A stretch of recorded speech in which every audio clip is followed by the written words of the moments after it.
네, 안녕하십니까 여러분. 자, 경찰학 김만희입니다. 오늘 73기 경찰 간부 시험이 있었는데 막 끝났죠. 정말 수고하셨습니다. 박수를 보내드리고 싶습니다. 당락 여부를 떠나서 이번 시험에 그 시간 내에 들어가셔서 정말 골머리를 앓으면서 이번에는 경찰학은 단연코 난이도 면에서 본다면 압권이었습니다. 최근 나온 시험 중에 가장 높았지 않을까 라고 생각을 합니다. 네, 물론 이 난이도가 어떠했냐에 대한 부분과 또 출제 각도 이런 것들은 나중에 해설 강의에서 충분히 차분히 다 상세히 분석해 드리겠지만 전체적인 총평을 좀 드리면 충분히 현장에서 고민할 만하고 어려웠고 충분히 난이도가 높았는데 그럼 왜 그런 난이도를 높게 됐을까? 확실한 건 이 경찰학은 이제 하나의 과목이 아니라 세 과목 체제가 확실합니다. 그래서 각각 전공한 예를 들어 행정학 전공 교수, 행정법 전공 교수, 그리고 경찰학의 전공 교수들이 3명 이상이 들어서 각자 영역을 오리지널로 내버린 거죠. 그러니 다른 과목이 범접할 수 없는 아주 복합적 난이도가 높아져 버렸습니다. 이 출제 스타일이 기존에 현직이 낼 때와 이제 교수가 들어갈 때 달라지는 점 제가 이거 아주 강조했었는데 진정 전공 과목 수준에서 이제 접근해 오기 시작했었죠. 네. 예를 들어서 29번 문제 같은 경우에 여기 있는 29번 문제 같은 경우에 행사에서 정책 모형으로 들어가는데 그 정책 모형까지는 원래 통상적인 경찰 범위에서는 벗어나 있습니다. 그럼 그 문제만 여기 문제냐? 그렇지 않습니다. 또 하나는 사례형 문제들까지도 접목을 시켜버리는데 예를 들어 공직자윤리법을 적용한 7번 문제 같은 경우에 여기 있는 7번 문제 같은 경우에는 공직자윤리법을 적용해서 아예 사례형으로 케이스를 도출하도록 했었죠. 이런 것들은 또 지문 길이까지 감안했을 때 수업 시간을 굉장히 많이 소모할 수밖에 없는 굉장히 난이도가 높은 과목이었습니다. 그렇다고 해서 이게 모든 게 다 그러냐? 또 그렇지 않은 면이 있는 게 14번 문제 같은 경우에 적극행정 제가 수업 시간에 아주 강조했었고 드디어 나왔죠. 적극행정으로 나올 수밖에 없었던 문제이기 때문에 나왔었고 그 외에도 존 클라인 문제라든가 지역사회경찰활동 문제라든가 장자크 루소의 문제라든가 이런 문제들은 우리가 충분히 풀 수 있는 문제였습니다. 만약에 이런 문제까지 여러분이 어려웠다라고 체감 난이도를 높였다라고 생각하시면 어떤 문제가 발생하고 있는 거냐면 이 경찰학이 이제는 단순히 두 문자 암기로는 해결할 수 없다라는 게 아주 극명하게 주어지고 있는 거죠.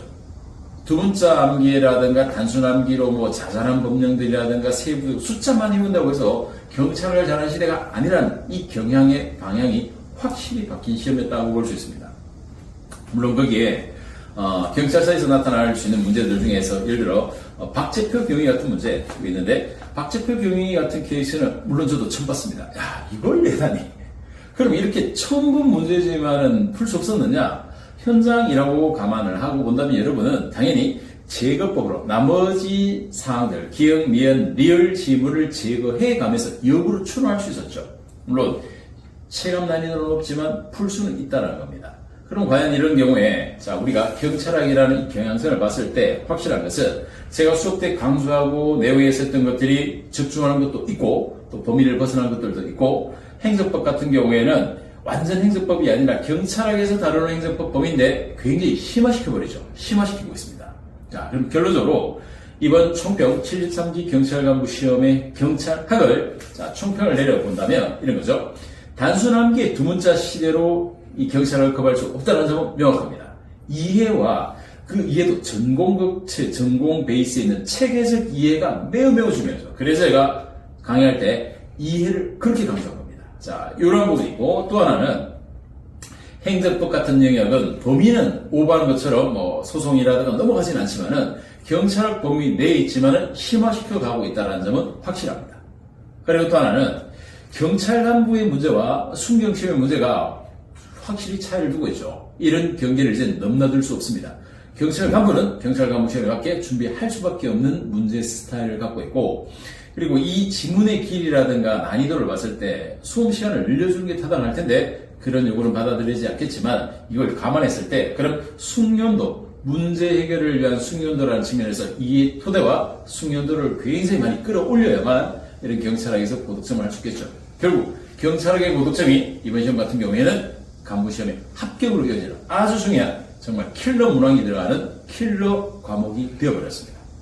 자, 이런 경향을 잘 감안하셔서 73기 이번에 치렀던 시험 문제 하나씩 전체적인 분석을 하고 세부 해설을 들어갈 겁니다만 실망스럽지만 그런 해결책이 없는 건 아니죠. 이처럼 강조하는 부분과 그리고 확장해야 될 부분과 심화 부분과 내용적 부분을 기존의 현직이 들어와서 냈을 때처럼 단순 암기형이 아니라는 점을 꼭 감안해서 진짜 전공에 맞는 경찰학의 체계와 이해의 접근을 어떻게 할지를 이제부터 해설 강의를 토대로 해서 하나씩 분석해 드리겠습니다. 이번 난이도는 최고였고 경찰학 때문에 정말 고생하신 여러분들에게 박수를 보내면서 응원의 메시지를 다시 전해드리겠습니다. 자, 해설 강의에서 뵙겠습니다.